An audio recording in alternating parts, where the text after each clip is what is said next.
views and opinions expressed do not necessarily reflect those of Access Fort Wayne, the Allen County Public Library, or any other supporting groups. If you'd like to produce a show, call us at 260-421-1250.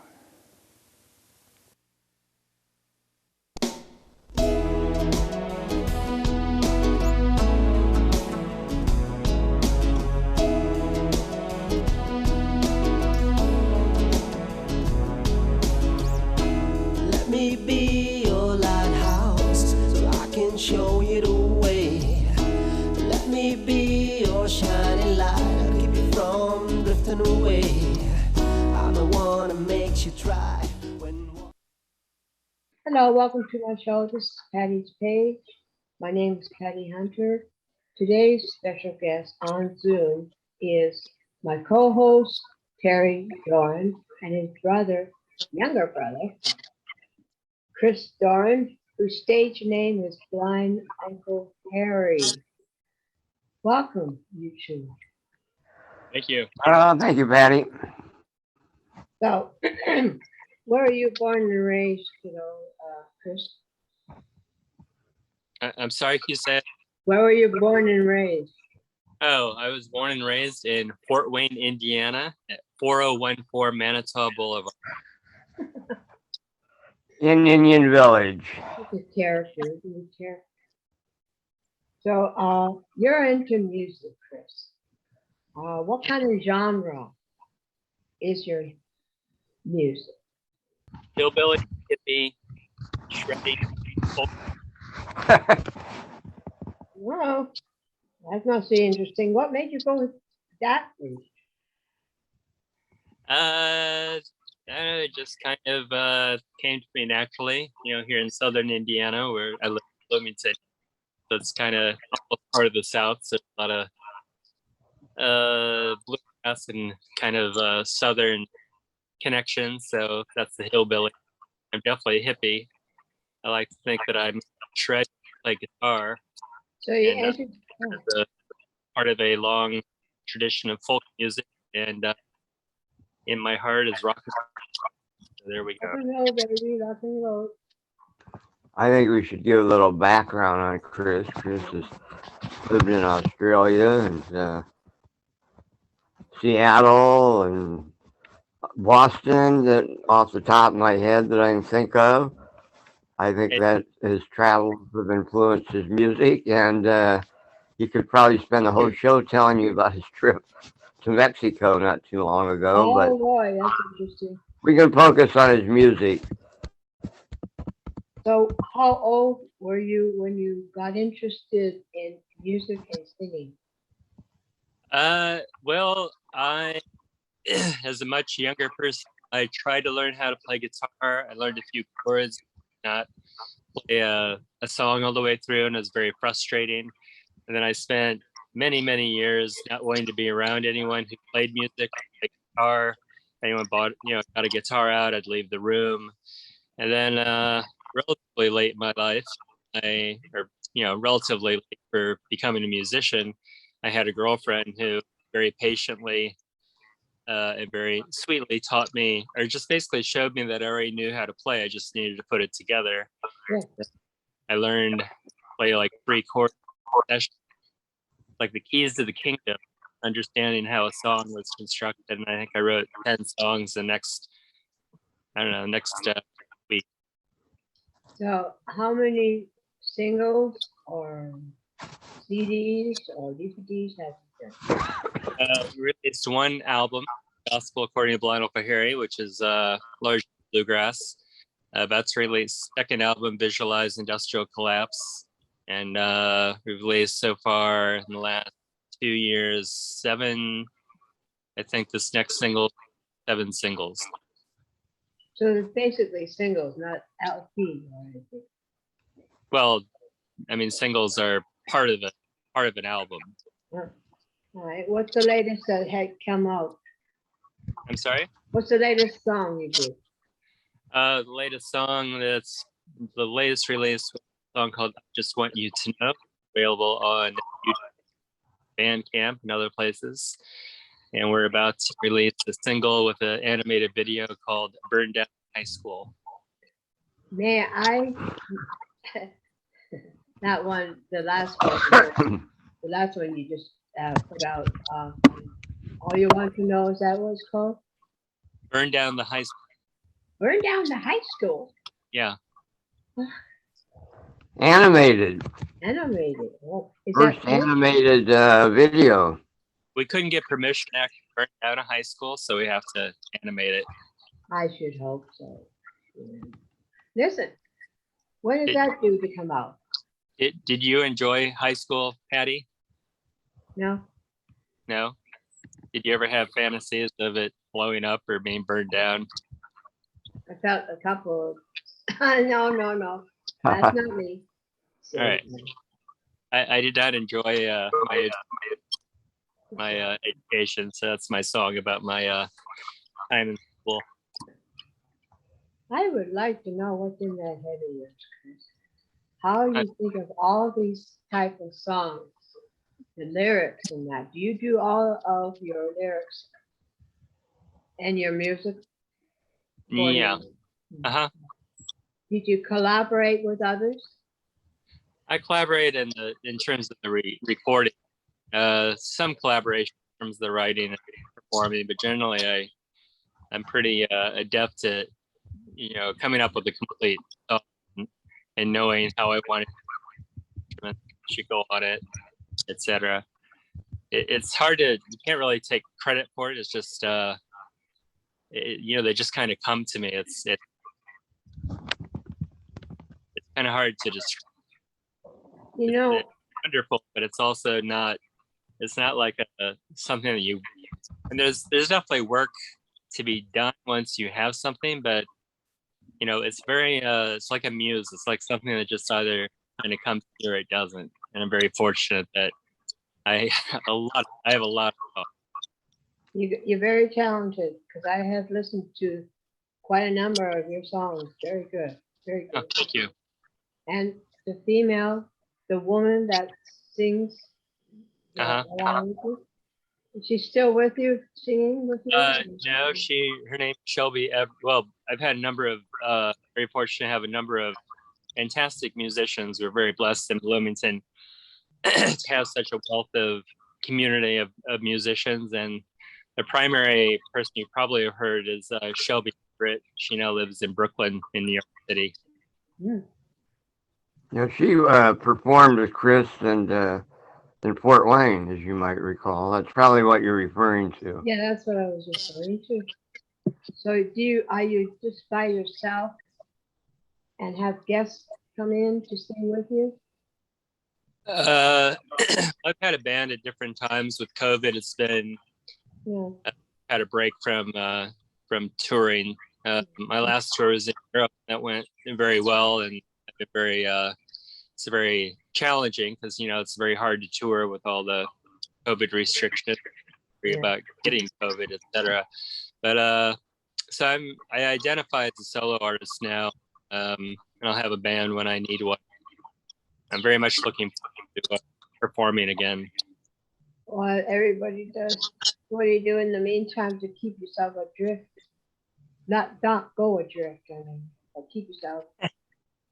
Well, I practice a lot, and making videos that's probably the main thing we're doing now, and finishing recordings, and promotion. It's like with a lot of creativity one part, and the promotion, and trying to get it out there and noticed and get it reviewed.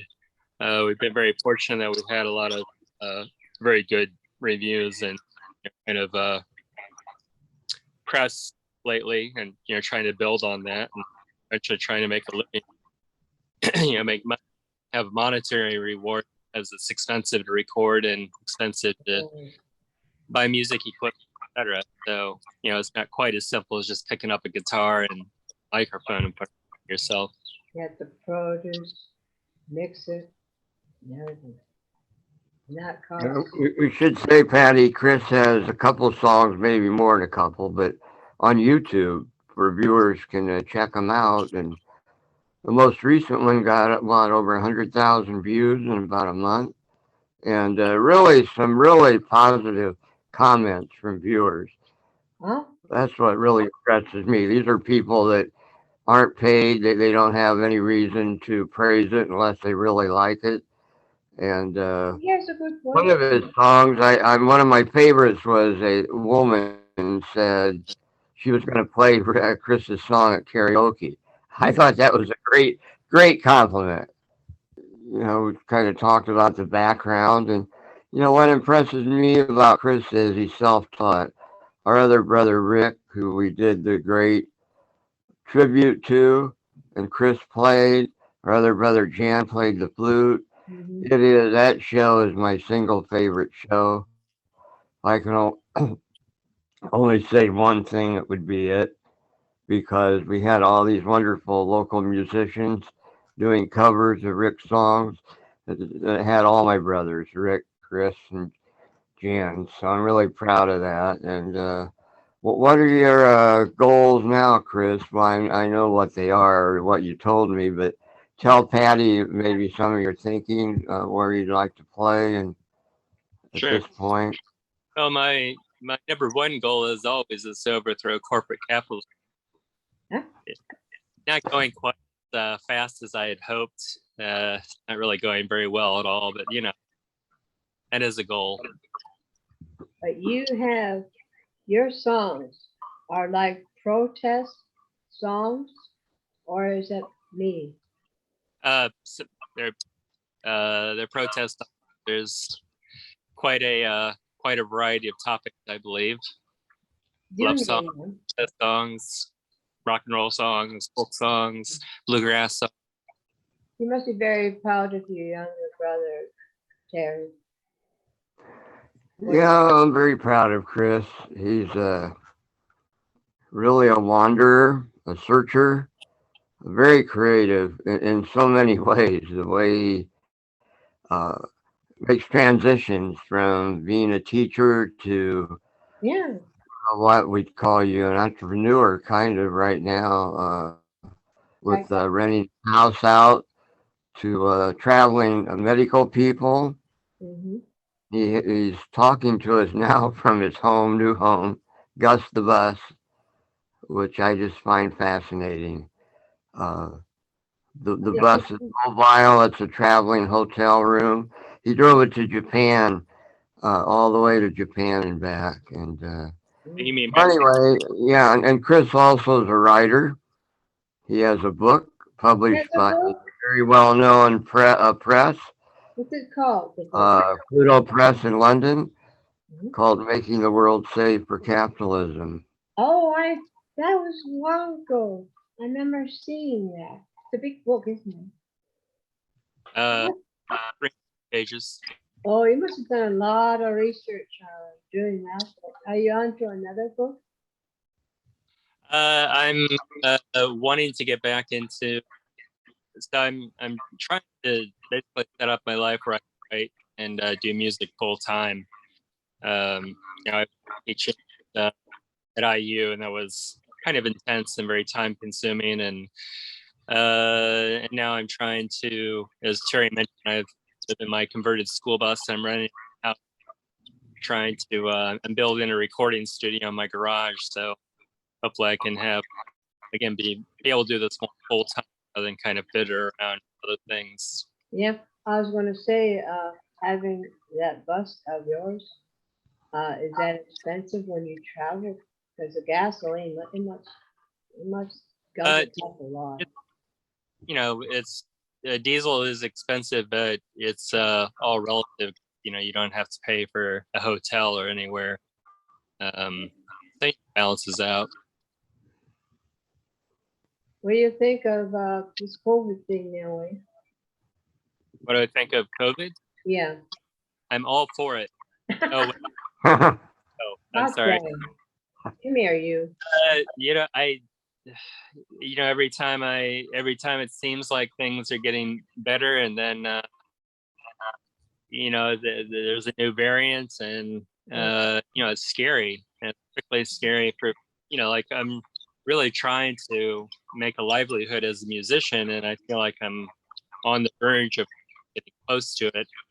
I had some success in terms of that aspect when Europe, and now it's very difficult to plan a tour because things are backed up. Place starting to have the mask requirement again. It's just very hard, to plan. But that having said, I'm healthy and I haven't had COVID, and I just found out today. A friend of mine has COVID. He's relatively young and healthy, and he doesn't seem to be sick, but still, it's still very much there. I think we're all trying to. Well, Terry's healthy too, besides his legs, whatever. Right. But he doesn't. He never had COVID, which I think is wonderful that you are okay, kid. Right. He has some sort of disease eating away at his brain, though. He's always had that. So. I'm not going to touch that one. All right. No, don't touch his brain, Patty. Don't do that. No, I even said that on our show Sunday, so about my brain. Right. Not one. I took an X-ray of my head and found nothing. Yay. Gary is also extremely creative and brilliant, as our other two brothers are and were. But it comes at a cost, unfortunately. So I don't mean to be flippant about mental health issues or brain disease or anything. I have bipolar too, Oh. and I take medicine all the time. Right. That's why I keep. Can I? Can I have some of your medicine? Your own doctor. I don't care. I'll try anything. Oh boy, I won't touch that one either. So, what are your main topics that you protest besides capitalism? I'm not really doing that much protesting these days. I guess I protest to a degree through my music and through my writing.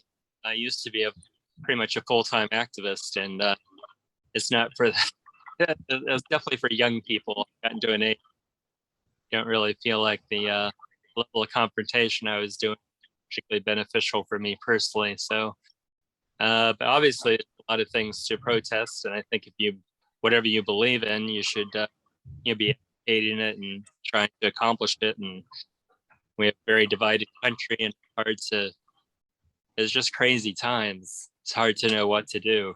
You have to keep your head, kid. You have to keep your head, not be wild like the rest of the world. Right. You know what is good for you. Right. That's how I see it. Yep. I just want to comment on a couple things that the connection between me and Chris, and he was visiting here for a few days during the time of the riots downtown, when the protest against the murder, really, of George Floyd in Minnesota, and things got out of hand here, and a lot of protesters got arrested. One lost his eye. Anyway, Chris and I watched on TV, and then he went, walked with them, and the end result was he wrote an op-ed that was in the Journal-Gazette. Really? So that's an example of his protest, and You're peaceful though.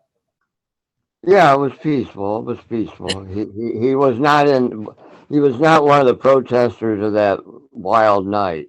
Oh, weird. That was so weird. Tear gas was going off, and I think he got here a day or two later. But Tear gas is not going off by any protesters, though. So. Yeah. But the other thing is, you remember Susie Renfro, son took his life, Nick, and left a little girl named Corey.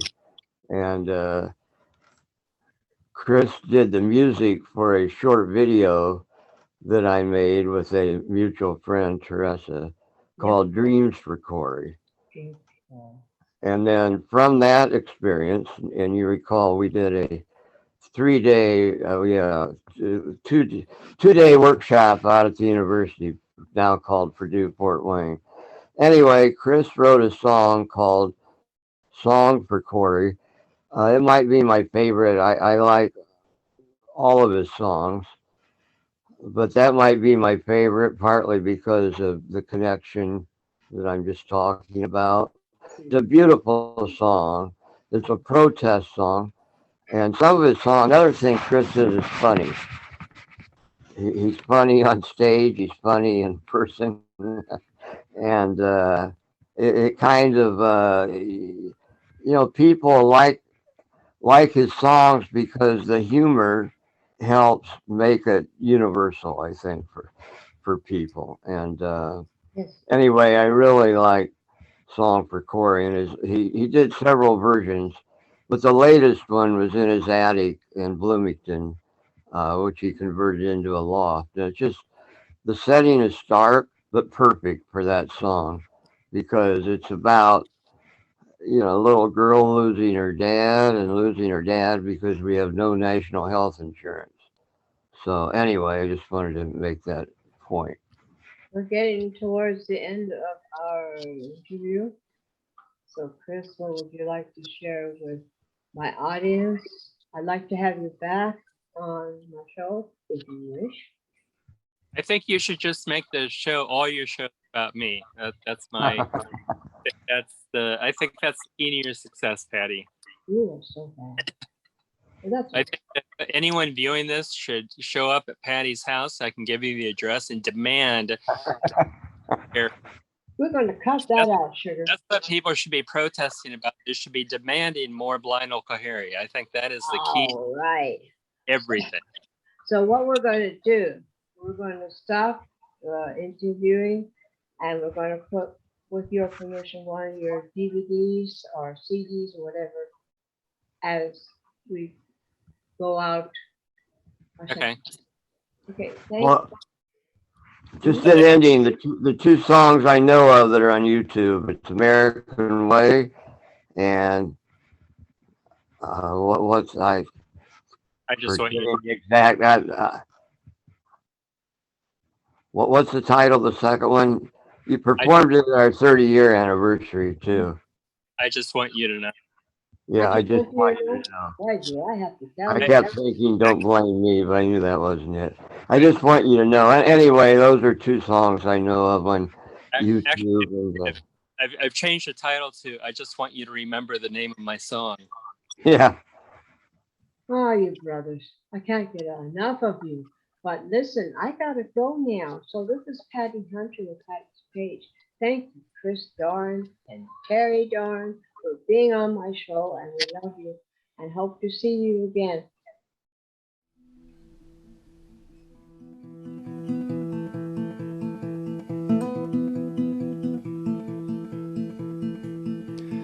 His daughter's name, it was Corey. She was all of 7 years old. The best part of her every day was when her daddy got home from work and they would play. He taught her how to read, how to ride a bike. He taught her how to throw a fastball. Then one day, the doctor said her daddy was very sick. Nick held her in his arms till his arms got too weak.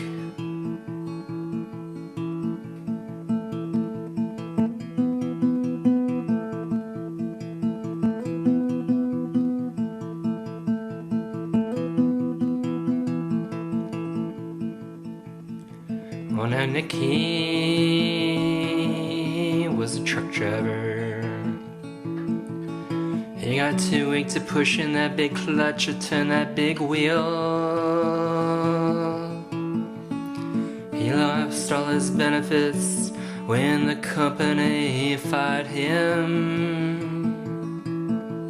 It was then that his life became a living hell.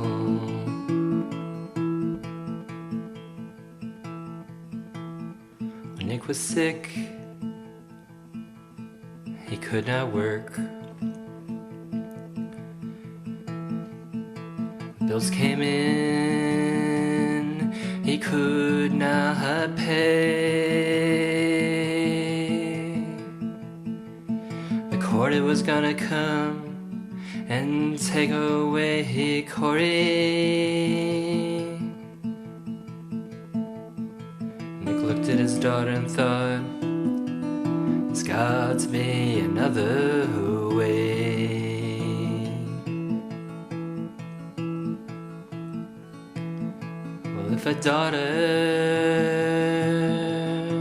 loses her daddy, his social security benefits the government will provide. Oh, but they don't give nothing. He's too sick to work, but still breathing.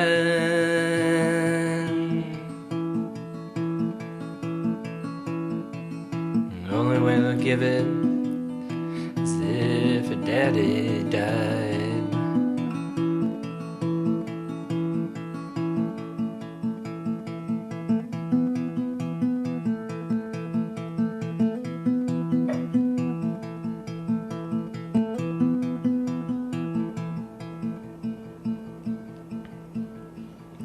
Nick did the dishes, stocked the kitchen.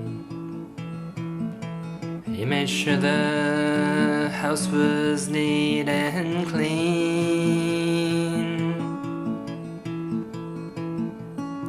He left a note saying, I love you, Corey. They found him hanging from the rafter beams.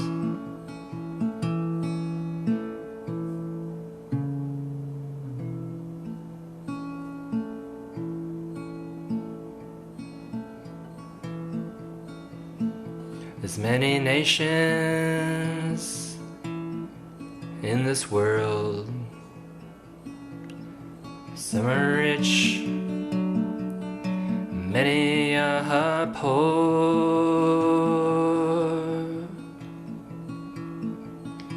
Oh, but here in the richest nation ever, a man is worth more to his daughter, dead than alive.